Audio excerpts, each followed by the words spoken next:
Just a minute, I'm just getting the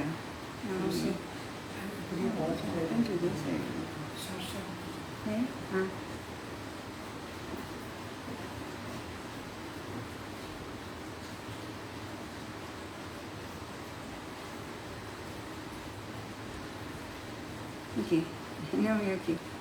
Guru Brahma, Guru Vishnu, Guru Devo Maheshwara, Guru Sakshat Parabrahma, Tasmai Shri Gurave Namaha.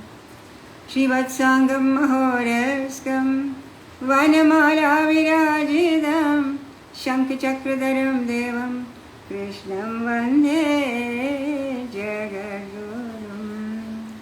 I bow to Lord Krishna, the preceptor of the universe, who holds the conch and the discus in his hands, and is adorned with a garland of white flowers. Hari Om. That's it. Sorry for the delay, there was some problem as usual with this thing. So now today we are we have finished the normal rules for Vanaprastha and Sannyasa, which has been given in the previous lecture.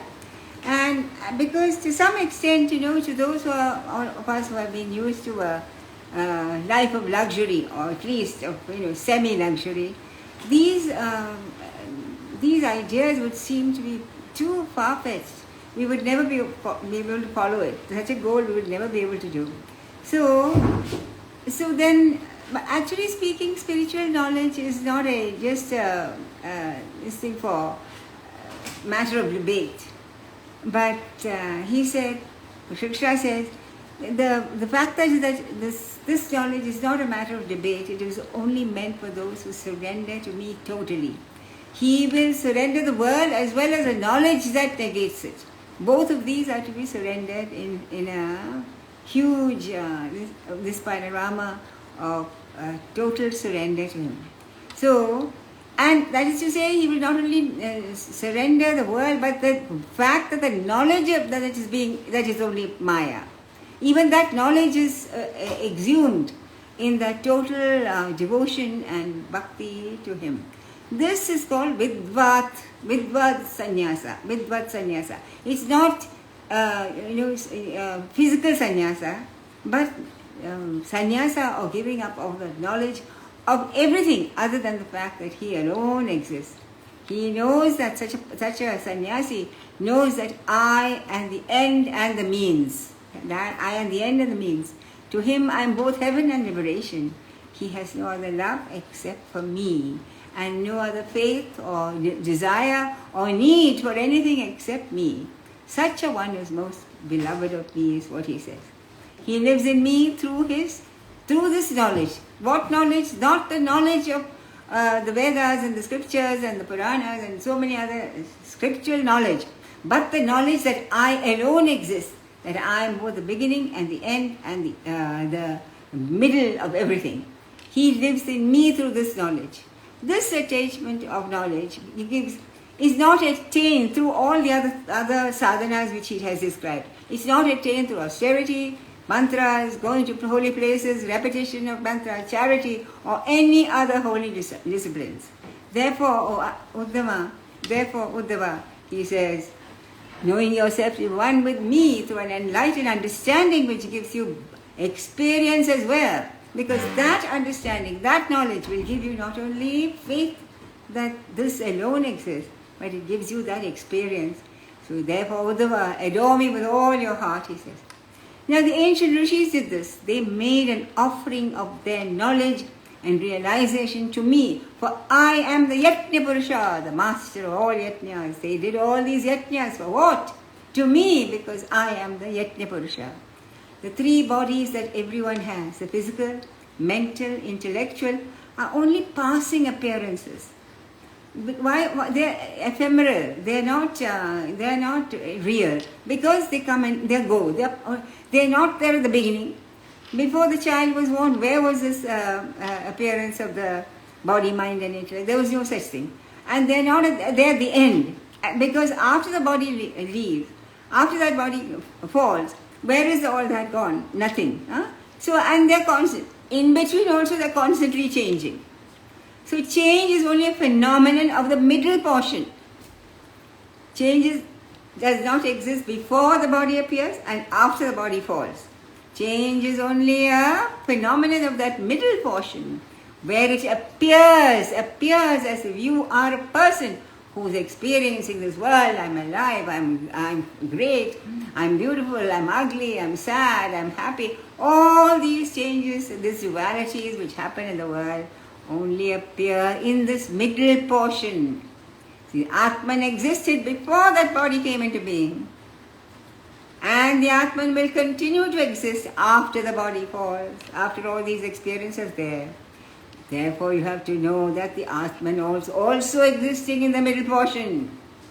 Though it is hidden by the changing form, you have to understand, intellectually understand, that this Atman is also in the middle, though hidden by the changing forms, which are only appearances. Because as I said, they do not exist before and they do not exist after.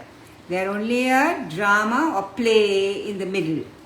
That universal spirit from whom this series of changes existed before the world and will continue to exist after the world is dissolved, that alone is the truth.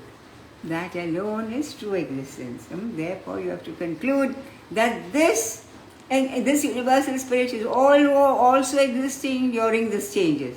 It is also existing during the middle portion, even though you are not aware of it. It is that Yatya Purusha, that Paramapurusha, Paramatman who is in you, that is a witness to all these changes. If that was not there, you will have no idea of the changes. You will not exist, in fact. You will not exist. That whole show, as I said, is on that TV screen of that Paramatma. Actually, that Udhhava is a perfect example of the Jnana Bhakta, the height of enlightenment, the Jnana Bhakta. Sannyasa and Tyaga came automatically to him. Yet, because he was a pure Bhakta, because of his great Bhakti, Tyaga, Sannyasa, everything that some people have to do by going away, all that he did not have to do. He was already a sannyasi. He was already a tyagi. He didn't have to force himself.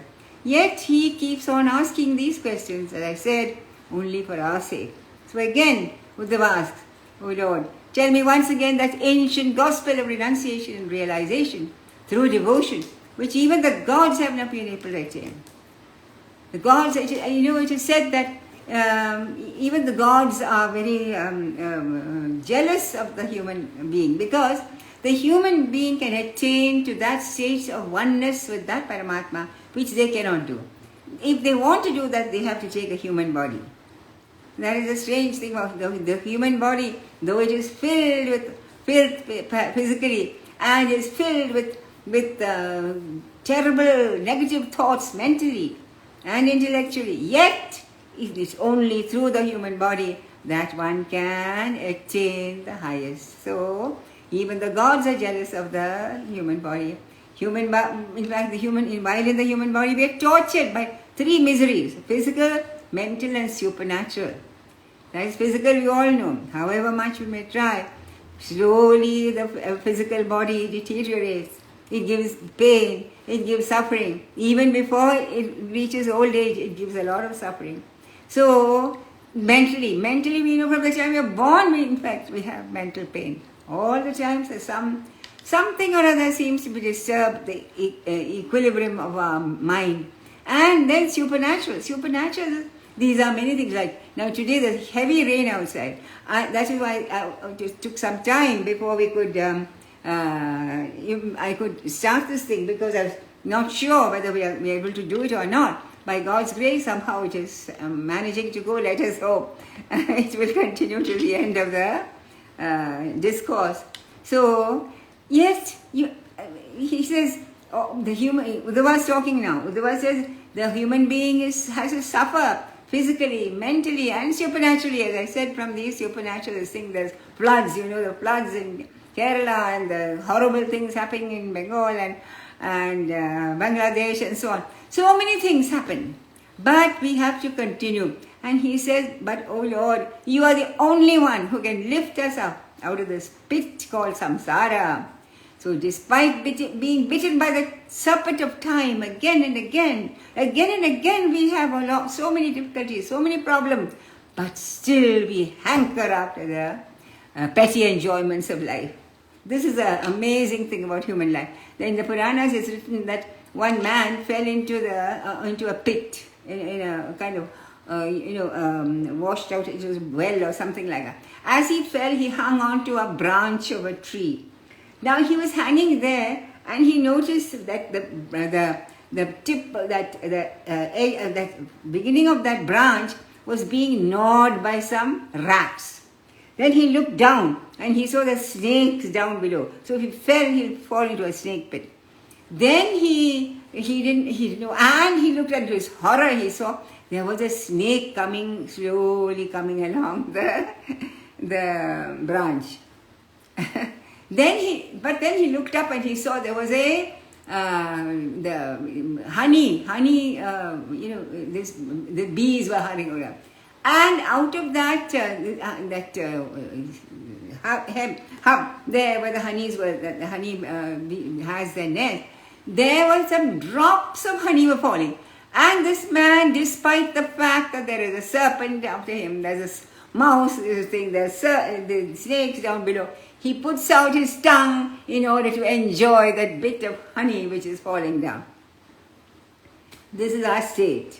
Despite the fact that age, death, disease, everything is slowly catching up on us. Despite the fact that at the end of our life, we don't know what sort of pit we are going to fall into. We don't know for sure where we are going. Despite all this, and the bees of negativity, buzzing around our heads. Despite all this, we are still hanker after that drop of honey which life gives us. That is a very, very amazing thing about human life. Despite everything, we still hanker about that. You understand? So then Udhhava asks, why is this? Why is this that human beings still hanker after this bit of honey which life gives us? Now you'll find that many cases when Bhagavan himself could easily answer the questions of his devotees, instead of giving the answer himself, he takes a devotee to get all the credit. He makes a devotee give the answer to the questioner. In this case, the person chosen was Bhishma. Now you remember Bhishma was the Pitamaha, the great grandsire of the Kauravas and the Pandavas. And after he fell, he insisted that he would remain on the bed of arrows until Uttarayanam came, because the war took place in the last few days of Dakshinayana. So he was lying on this thing, and he told everyone, "Don't bother about me, just." They dug a pit round him and kept watch so that wild animals would not come and disturb him, you see. And so then at the end he said, who of you are left after the war is over, you may come to me and take blessings from me. So after that, Krishna takes them. Krishna takes the Pandavas, because Yudhishthira was terribly disturbed. He was so unhappy because he thought he was the one who was responsible for the war, forgetting all the things that the Kauravas had done to them, and forgetting the fact that he had tried many times. He had tried to get them to agree to peace, but Duryodhana had refused. So he was terribly depressed by the death of his relations and so on. So Krishna took him to Bhishma and told him to ask about dharma. So it seems as if he could easily have cleared the doubts himself, but he doesn't do that. So then Bhishma, through the mouth of Bhishma actually, Krishna allows Yudhishthira and all of us to gather that great knowledge. He says, Jnana is that which sees the one supreme consciousness, interpenetrating everything. which is made out of the elements, the tattvas, the organs of knowledge and action, the guna and so on. Sorry, excuse me. So jnana sees that there's only one. Like, when in the Bhagavad Gita he said, I am the thread that holds together the necklace of pearls. So when we see only the pearls, some white pearls, red pearls, black pearls, some big pearls, small pearls, twisted pearls, all this we see. But what is it that holds them together? It is the string in through them which we can't see. Similarly, he said that the person who sees that one supreme consciousness, penetrating everything, anything means all that which is made of the elements, of the tattvas, the organs of knowledge, the organs of action, the three gunas, everything. When that unchanging substance alone is seen to the exclusion of everything else, that is known as jnana and the rest as vijnana. That is the knowledge of that one in the many. That is a supreme knowledge. Only that which persistently continues to exist in a series of effects, passing from one to next without any discontinuity and remains the same at the end of the series as it was at the beginning, can it be called Sat, existence, pure existence. Pure existence exists before the series began. What is the series? The series when we are born. We are born into this world with a body, mind and intellect. And we start experiencing all these various things of the world of duality. And it continues like that until the end when the body falls and the mind and intellect no longer there. But there is one thing which remains the same, which holds that whole necklace together. That string which was the same in the beginning and the same at the end will continue in the end. Therefore it must exist in between. This is pure existence. That is pure existence and pure consciousness, Sat and Chit. And even thus we have to conclude that this existence has been existing even during these series of changes. Now another example, we can only understand with these examples. When you watch a TV screen, when you're watching a play or a drama on a TV screen, there's a white screen, isn't it? It's a white screen. There is a white screen, and then you on the TV, and then it suddenly all the play comes into existence. Then at the end of the drama, end of the story, you off the switch, and then what is left? Again that white screen. So the white screen was there existing before the drama. You switched on and the drama began. The white screen was there after you switched it off. The drama is over. So you have to conclude that the white screen was there even in the middle portion when everything was happening. So many things were happening, isn't it? So obviously it must have been existing as a substratum of the changes that you experience as this body and as this world. This is the essence of everything. So this is known as jnana.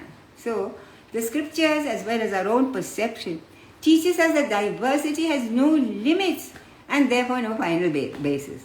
Everything is changing, everything changes, keeps on changing. So it has no limit. So naturally it has no basis also.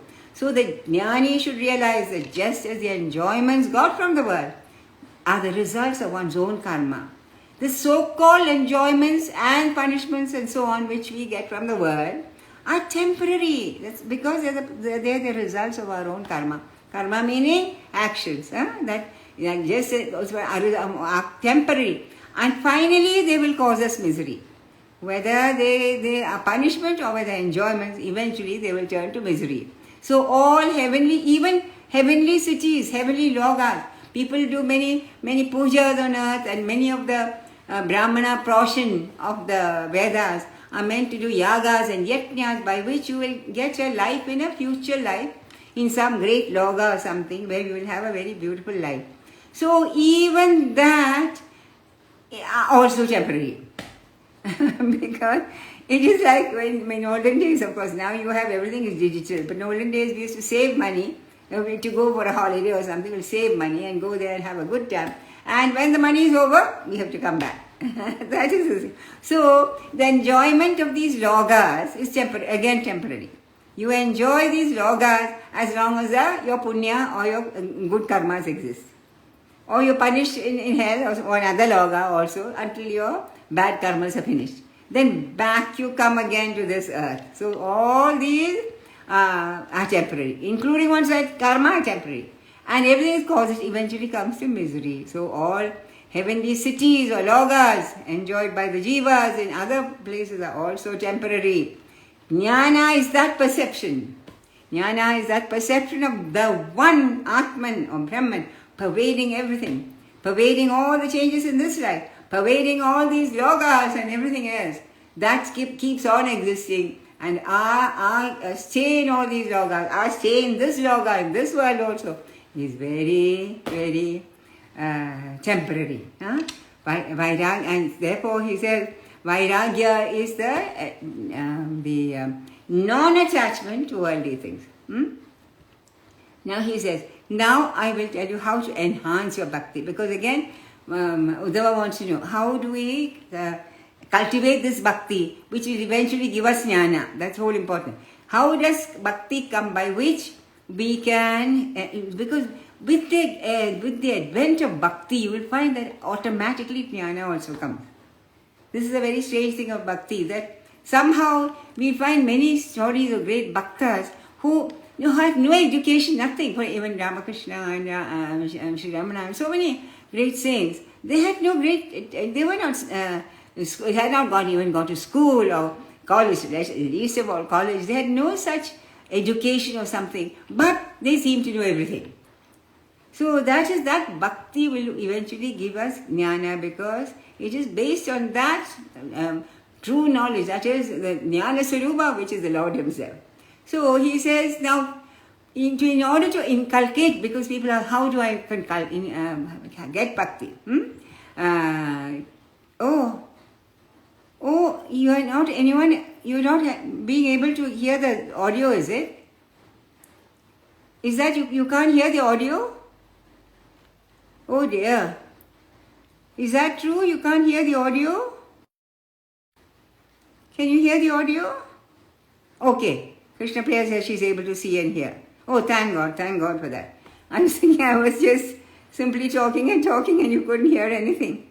Okay, thank you, dear. Okay. So he said, actually all the things which, bhakti is love for the divine. So love for the divine, how do you cultivate love for a person, a physical person, for someone who's in love? How do you get more entangled or entranced or have more love for that person? By seeing that person and talking about that person, knowing something. How did she live? Where did she go? How did she talk? Let me go and see what all. Keeping on thinking of that person and keep going to places where that person goes and doing all sorts of things like that. Always trying, your mind is always fluttering around the beloved. Always fluttering around the beloved. So that increases. If you never think about her at all, your love for her will fade away. Isn't it? So constant thought of the beloved is what keeps your love fresh all the time. Similarly, he says, if you want to cultivate bhakti for me, you must have reverence and listen to all accounts of my divine activities. Like so many stories are about him.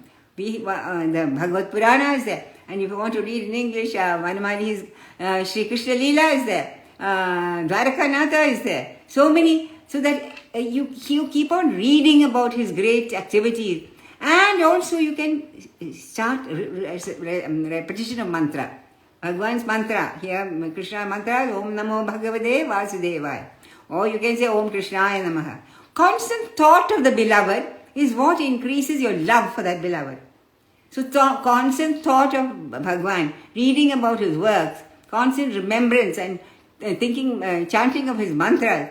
So, and steadiness in worship. One of these things in Bhakti Marga is you do puja, some sort of puja. Minimum puja is, light a lamp, put some garbati, offer some sweets, offer some food and eventually you do the, then you can recite a hymn like in the Krishna Bhakti will say, you should Vishnu Sahasranama you can recite.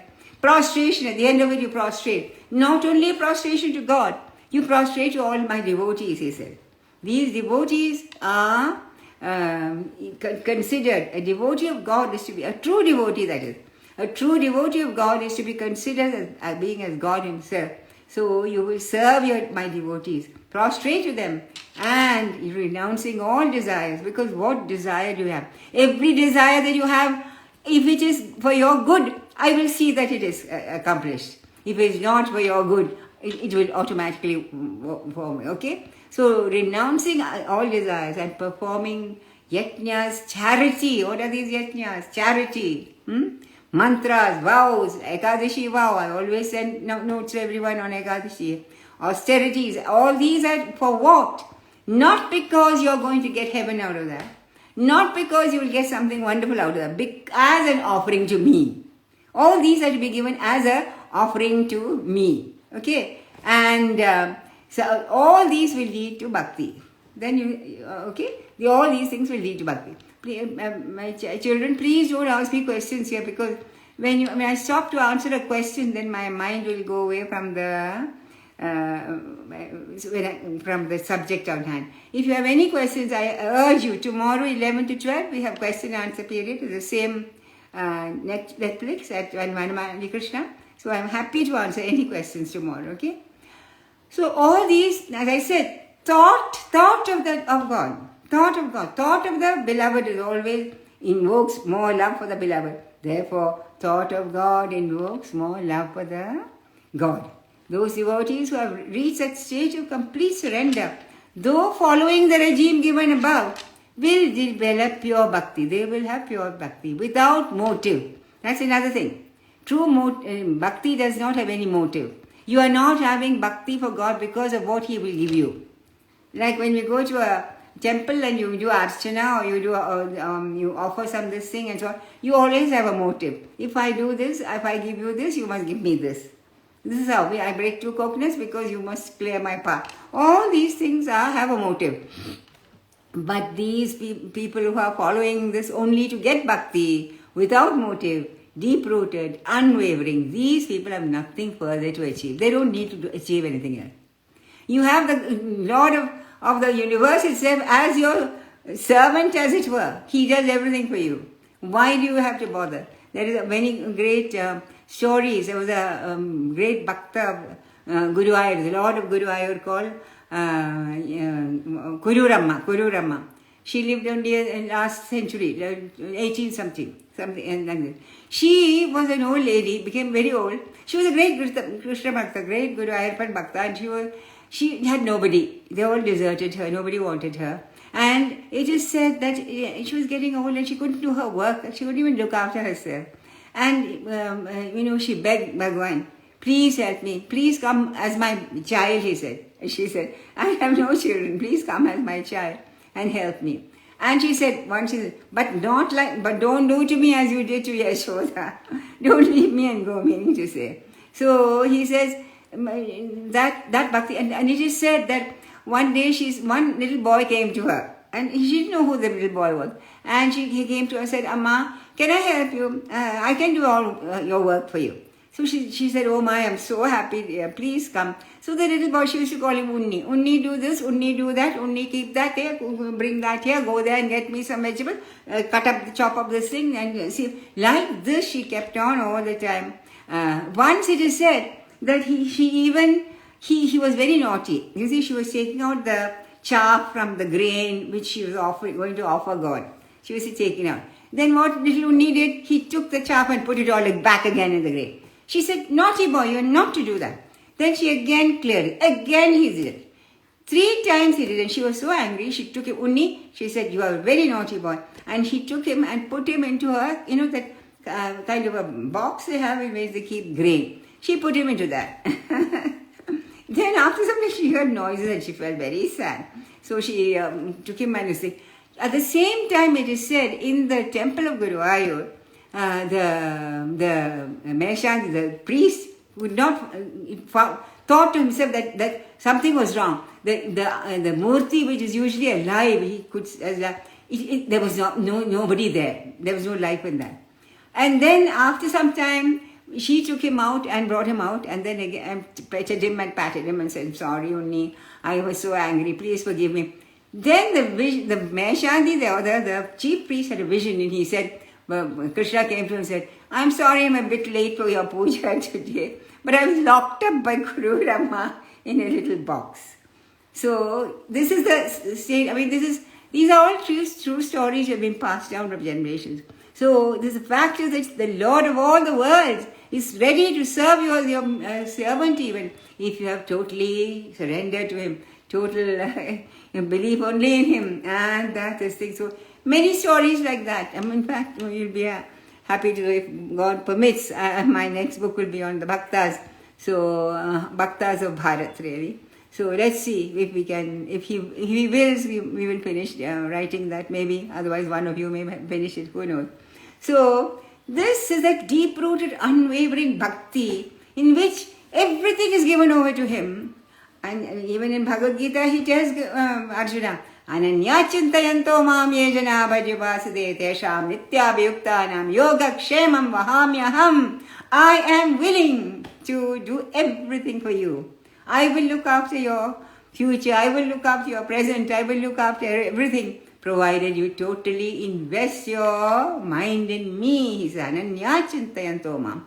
So when such a person, these people have nothing further to achieve. What do they want anymore?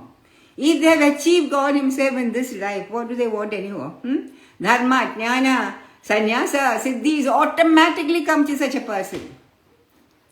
These people even seem to have siddhis. They seem to be able to perform so many miracles they have performed.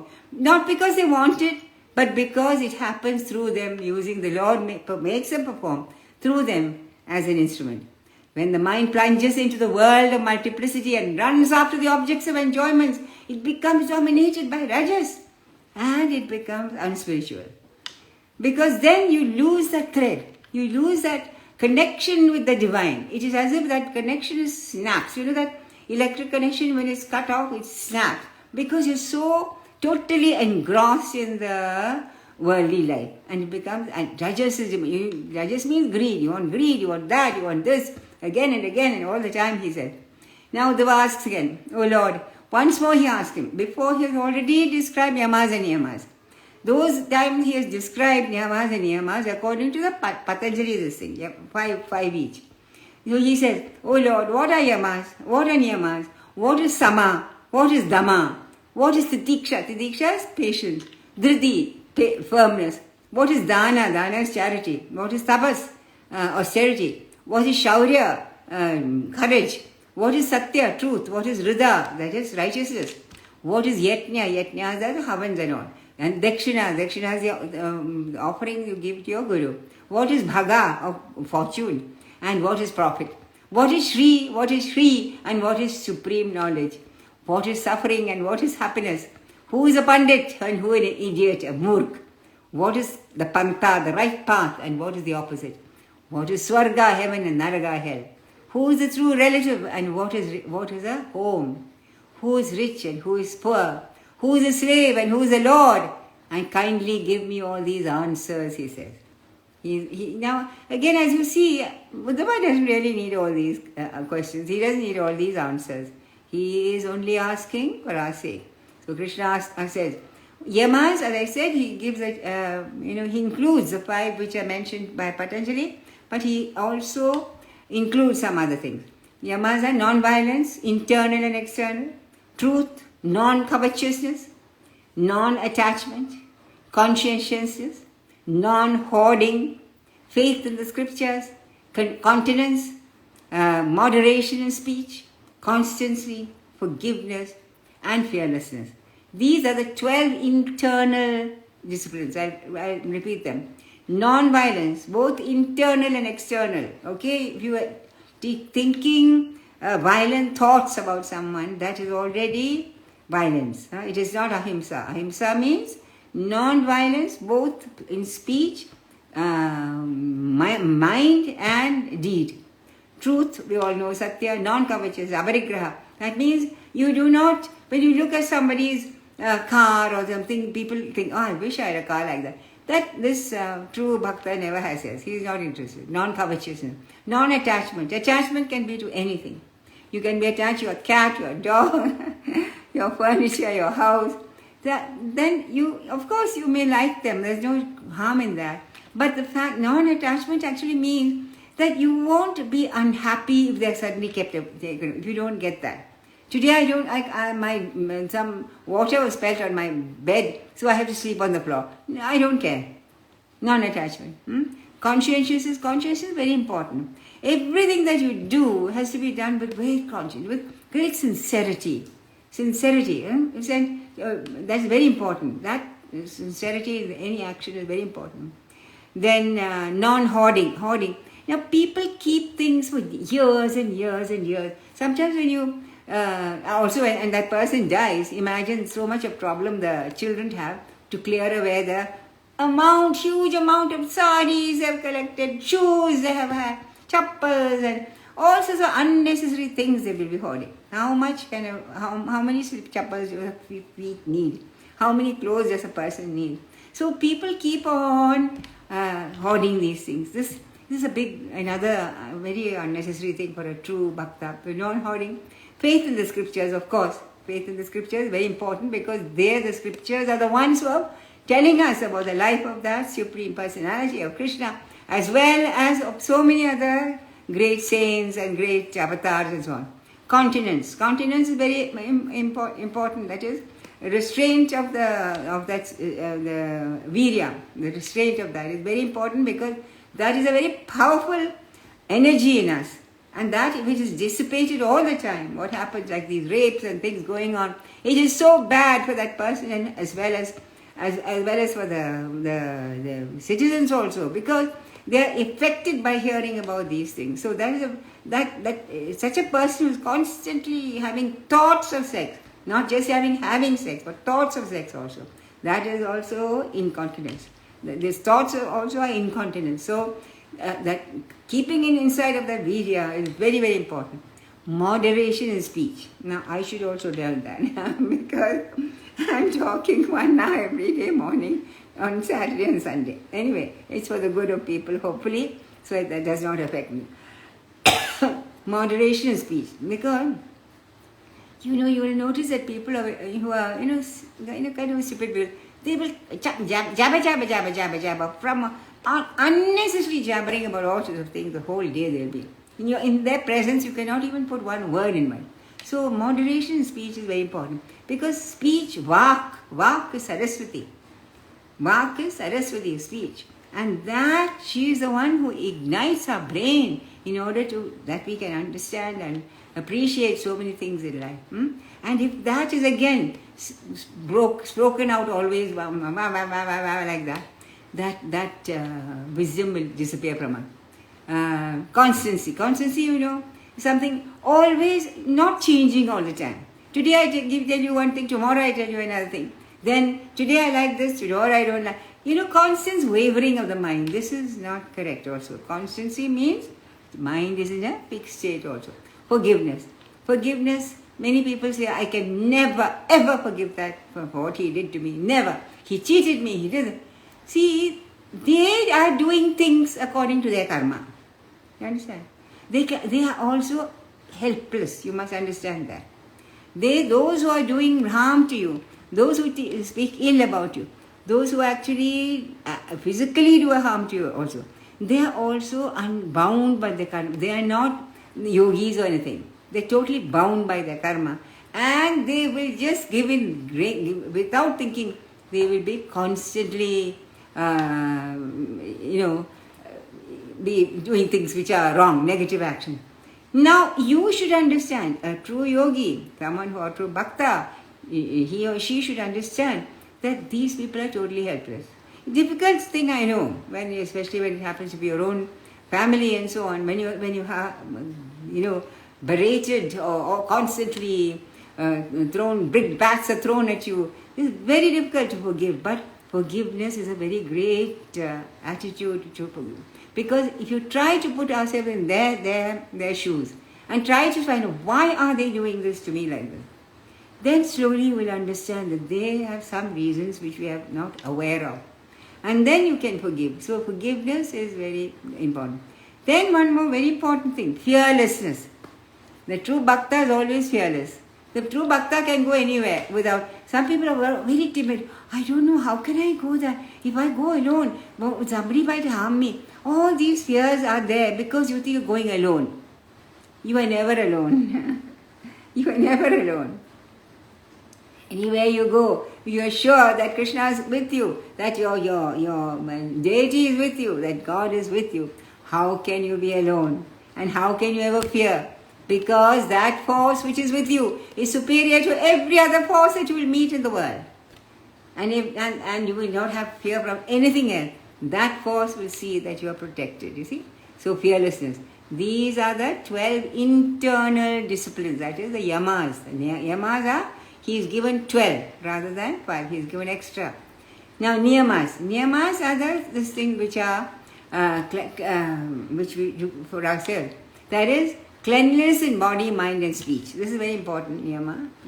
Cleanliness in body, mind and speech. Purity of mind, japa. In order to get internal this thing, japa is very good. It's like japa, every time you say a mantra, it is like you're sweeping off some negativity from your mind. So japa is like a morning sweeping in the house of the morning. Wake up with some mantra japa and then you will find that your mind becomes clean. Japa, tapas. Tapas is austerity. Now austerity is when there are 3 pieces of pizza or something. You eat one, it's good. You eat another one, Then third one, you don't need it at all. Actually, you don't need the third one. You're already full. But you can't help it. Just of sheer greed, you take the other one. So that is, tapas is when you control yourself, control your mind. Mind also, when it runs after this thing again and again. Oh, what a wretched woman she is. Stop that mind. Tapas is control that mind. No, she is not wretched. She is a very good woman. There must be many, many, many good facts about her. Let us think only of that. And turn your mind away to something else. That is also austerity or tapas. Homa is something which, it is good to do some havan in the house every day, because that combination of the ubla, that is the cow dung cakes and ghee and rice, this is supposed to bring out some kind of, just like when you eat pan, pan masala, churna is white, the leaf is green, and the nuts are reddish. If you mix all 3 and put it, your lips become red. So this is something that, this homa, when you do with all these 3 things, the whole thing, there's an energy that smoke actually which comes out, creates a very positive energy which takes away the negativity in the soul. So everybody, even small type of havan nowadays has become very popular. These things, havan kits are available in the market. So a small homa, something is very good. Shraddha or faith in spiritual matters. Shraddha is a very important fact. You must have faith in what you're doing. If you have no idea of God, if you don't care about Him, or if you think He is something made up by some rishis who didn't know anything about it, you have no faith. You have no faith in what the Guru is telling you. No faith in the practices you are doing. No faith in the yajnas you are doing, on the yagas you are doing, on the asanas you are doing, or the pranayama, meditation. Then how on earth will you gain anything out of it? You can gain something from something only from what you're doing, only if you have shraddha, faith that this is the correct thing. Now, even if you go to a doctor, you have no faith in that doctor. You are going to a homeopath doctor. You have no faith. What is this? Because your friend forced you. Oh, it's small little white little pellets like lizards droppings. What can they do to me? If you have no faith, even if it's the best doctor in the world, it will not, that medicine will not cure you. Okay? So faith even in physical things is very important for you to get benefit. Naturally, faith in spirituality is very important. Faith in your Guru, faith in what he says, faith in what God says, what the Puranas say, what the Vedas say, what our scriptures say. If you don't have faith in that, how on earth will it benefit you? Isn't it? So that faith in what you're doing, that is the correct thing, what your Guru is saying and telling you, the correct thing. in spiritual faith, in spiritual matters, is very Shraddha, very important, okay? And hospitality. Hospitality is one thing which actually one of the very unique things in the culture of the Sanatana Dharma. Because we'll find, even when you go to a small village with people who you don't know at all, very poor people also, very poor people, immediately they are asking, baite, chai piyenge, chai, thoda sa, chai. They have nothing, they have not had tea also, but yet they will offer. That hospitality. Why do they offer hospitality?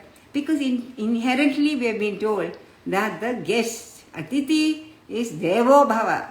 Aditi is God Himself has come to you as an Aditi. So that hospitality is the most important thing in the Hindu culture. And you don't find it in other cultures. That's another thing. If you suddenly go to without announcing yourself, when you in England or some other foreign country, without announcing you go, the person is annoyed. They don't like it. You have to phone up beforehand and make an appointment and tell them I'm coming at such and such a time and I will leave. Only then you will be given hospitality. It's very strange. But that is, whereas here just the opposite. Even in the poorest of the poor houses, in a little village, it has happened to me so many times, I'm going around the villages, everybody will say, Aiye Mataji, baitiye, chai piyo, kya kehna, kam se kam thoda pani piyo. This is the inherent nature of the Hindu culture, basis of the Hindu culture, hospitality. That means you are worshipping that person because God has come in that Swaroop in order to bless you. Then of course worship of divine, visiting holy places, pilgrimages. Again, this is a very important part of our culture, visiting holy places. This is part of the niyamas. That is, these holy places, I'm not talking about this very, very modern structures which we see. Unfortunately, so many modern structures are coming up. But our ancient places of worship, of pilgrimage, these temples were like storehouses of spirituality. And every morning, in every village had a temple. And you would go and pray at that temple before going for your work. This is very important because, every morning your telephone is down. You have to charge that battery, isn't it? If you don't charge that battery, that telephone won't work. Similarly, you are charging the battery of a mind and system. Your whole system is being charged by going to that, visiting that holy place or on a pilgrimage. Or even, as I said, every village in olden days had a temple. These old temples, as I said, they are storehouses of spirituality. They are storehouses. They could charge the spiritual energy of the person. That's why, again, nowadays, you know how people, they in a queue. You go in a queue for hours on end. One bit, they look at the 1 second, 2 seconds, maybe 1 minute if they get very, very, then off they go again. Chalo. This is how we go to temples now, even the greatest spiritual temple. So what you should do, because of the crowds, people, the population is increasing, so nobody can be blamed for this. Everybody wants to have a darshan. Therefore, after you go there, have one small darshan there. Go somewhere quiet. Go somewhere near about. But within some range of that temple, sit there and meditate. Very, very important to this. After that one glimpse you have, don't go straight to the restaurant and have some, rotis or aloo paratha or something like that. Sit for some time. Let the energy of that temple soak into you. Close your eyes and close your eyes and imagine that form in front of you and beg him to give you that energy from that temple. And that is something that is the most important thing you will find, which the temples can give you. Understand? So visiting holy places is encouraged for us. Service of others. Now this again, I told you, it's like hospitality. We are encouraged always to serve those who are poor, feeding of the poor, looking after people who are this thing, helping those widows, going to houses which they can't do something. This seva attitude, seva bhav, it's called seva bhav, is a very important aspect of the Hindu religion. You understand? So this is again service of others. Then again, contentment. you will find very, very few people. This seems very easy thing, but it's not so. Contentment is not happiness. Happiness has an opposite, unhappiness. Happiness unhappiness and happiness go together. If you don't get something which makes you happy, you become unhappy. So contentment is not like that. Contentment means acceptance of what you have. Sometimes you get something which you like, sometimes you get something you don't like. Either way you are content, because today that is what I've been given. I have been given this only today. I shall be happy with that because that is what I meant to have today. That is called contentment, and it does not mean happiness alone. And this service of the Guru. Service of the Guru is also very important in our culture, because from the Guru is from whom we get all aspects of this type of divine spiritual knowledge we get only from the Guru. So service of the Guru in any way you can. If you can't, of course the greatest service any Guru would want is to follow his teachings. That is the most greatest service. But if you can't do that, if you can go and stay there and do some work in the garden or help in some way, these are all service of the Guru. And he says these are the 12 external disciplines known as niyamas. So you see how it's a bit different. Quite a few more than the Patanjali's yamas and niyamas are added here. Quite a few more. So now, then he has asked a number of words, what is this and what is that, all these things here. What is sama, he says. Sama is not just equanimity of mind. Sama is also equanimity of mind and contentment. Contentment is included in sama. That means samatvam yoga ichyade. That is what Patanjali said. Samatvam yoga ichyade is what Patanjali said. That means that it is a state of shanti. You're not agitated. Something comes there or something there, or you don't have something, that does not agitate you. Samatvam, true yoga is samatvam yoga ichyade. That means to firmly fix the mind on the Lord. Remain in a state of tranquility, of contentment. Already I told you what contentment. Contentment is not happiness. It doesn't depend on, happiness depends on something in the objective world, on an object. Your happiness is derived from something in the objective world. But tranquility and contentment is not derived from that. It's a state of your inside mind, inward mind. It has nothing to do with the objective mind. So samatvam yoga ichyade. So all the time that mind of that devotee or this thing that is samatvam. That is sama. It is a state of yoga, as Patanjali says. Samatvam, sama is a state of yoga. That is tranquility. Now what is dhamma? Dhamma is control of the senses. Not dhamma or actually means the control of your enemies. A person who can control his enemies has dhamma. But here is not just the ability to control enemies, it is the ability to control our senses. Because our greatest enemies are our senses.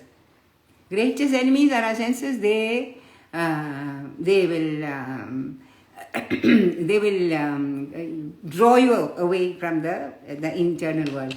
Actually, there's a story about, in olden days, the three human beings and asuras and what are the third ones? Yama, Dhamma, Dana and Daya. Asuras, human beings, and what the third one was, I forget now. Yeah, anyway, they all approached the gods. That's right. The gods, human beings and asuras all approached the Prajapati, the head of this thing, and he asked them, please give us some advice. And all of them, he said, da. So each of them took that da and made it into something which they needed.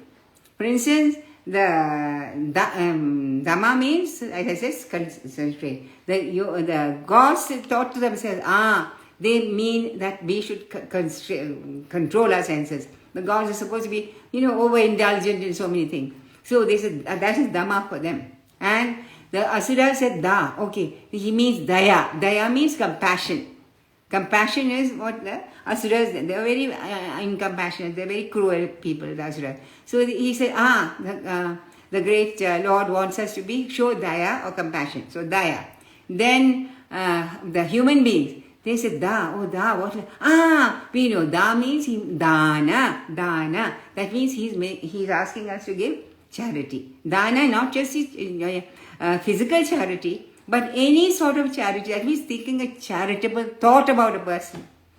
Even if somebody tells you, oh, that man is a horrid, you think to yourself, I mean, is it really, is he really horrid? I'm sure there must be some good in him somewhere or other. Daya. So the dana, daya and dana. Dana is a charity, charitable thoughts, charity in words, deeds also. These are the three. Da, when he said to the asuras, the gods and the human being, they all took it as different meanings according to their nature. How should they correct their nature? Okay. So Dhamma's control of the senses, not merely the ability to control you and me. Titiksha means, ability to, forbearance. Titiksha, that ability to bear suffering and difficulties. Despite that, we keep on discharging our duties. You understand? Despite that, we keep on, despite the difficulties we have sometimes, for instance, all these poor Fauj people in the army, think of them. Look at the amount of titiksha they have to have. You know the amount of problems they have in facing in Kargil and such, mountainous areas, and any minute bomb will burst into this thing. So that they have need titiksha, ability to bear suffering and difficulties and discharge your duties with patience. This is an amazing thing. Actually, the military, the Fauj, the Sainik can teach us this more than anyone else. They're amazing. They're amazing how they conquer all sufferings and difficulties and discharge their duties with patience. Not just by endurance or suffering. Oh, what to do? I have to do this. No. With joy. It's amazing the way they're full of joy and they sing and they sing. And they will discharge their duties. This is Titiksha. Dhriti is firmness. But how? In standing the onslaught of the senses of taste and sex, and not just suppression. Usually Dhriti, you suppress and you can control yourself through suppression. But this is not true. Dhriti is firmness in so many senses. Like I said, you have somebody else will have one more laddu, never mind, one more ice cream. You say, no, I don't want, I don't feel it. That dhriti, that is firmness in that. And especially of sex, the amount of sexual horrors which are happening now, that these people are very, very degraded sort of people who have no control over themselves. So that is a very important part. Dhriti is that firmness with which you can combat the onslaught of the senses. It's not just suppression. Suppression will only lead you to depression. Now we say Udhhava also asked, what is paramdhana? What is the highest form of charity? It lies in not harming any living being in either thought, word or deed. It's pure charity. Paramdhana is not just doling out of alms. You may be rich and you may throw food around or paisa around without a thought. But that is not true. Paramdhama, the highest charity is not that. Highest charity is not harming any living being, either by thought, deed, or either by thought nor deed. Not harming people, but in controlling your this thing, and not harming any living being, especially in your thoughts, you see. Not just doling out of alms, because everybody, especially some people you see when they're beggars hitting them, you just throw these at the beggars. As if, these poor people are, who are they? Huh? I don't know, you throw it up. This is a terrible way. You don't get anything out of that dana. You must be grateful to that person because he is there and you are able to exercise some dana on that person. Everybody doesn't get this gift. It's a gift by which in India, we actually see beggars around and you offer them some alms. That is a great gift. That is paramdhana. Paramdhana is that. Now we have always come, only 1 minute more. I think I can't possibly finish the whole list today. But now tapas again, austerity, we'll just take this last one. Tapas is abstinence from sexuality and not torturing the body with certain rites. Some people say, oh, tapas, that means I must lie. You see some yogis, they're lying on a bed of nails, mind you, and torturing themselves by this. Not that. He says the actual tapas is abstinence from sexuality. This is so violent in the country today. Rapes going on all over the place. So you can, from that you can understand what a very important thing he has said. This is abstinence from sexuality. That abstinence will give a lot of power to you. Because that is the virya, which is the highest energy in you. If that is conquered, you can conquer everything else. So this is he has not finished. We still have a lot of other things which he has said. But we will do that. Next Saturday we will do it. And as I said, if you have, by God's grace, we have despite the rain outside, we have no problem with the rains, I think, and no problem with the Wi-Fi, which is which is a blessing. That's why when his blessings are there, nothing can harm us, neither physical, nor mental, nor from external forces. So this is the thing which he is saying again and again. That bhakti which will clear all paths for you. So we will stop. This is a very wonderful chapter actually he has said. So we will stop here. Next Saturday we will hopefully continue. But tomorrow, if anyone is interested in asking questions, I'll be happy to answer any questions on this Udhhava Geeta, as well as our usual question and answer this thing. Okay? Hari Om. That's it. Om Sarvesham Swastir-bhavatu Sarvesham Shantir-bhavatu Sarvesham Purnam bhavatu Sarvesham Mangalam bhavatu Sarve bhavantu sukhinah Sarve santu niramayah Sarve bhajani pashyantu Ma kaschit dukkha bhavet. Om Shanti Shanti Shanti. Hari Om. That's it. May you all be blessed. May you all attain the highest of bhakti, because that is the pinnacle really of all our spiritual doing. Hari Om. That's it.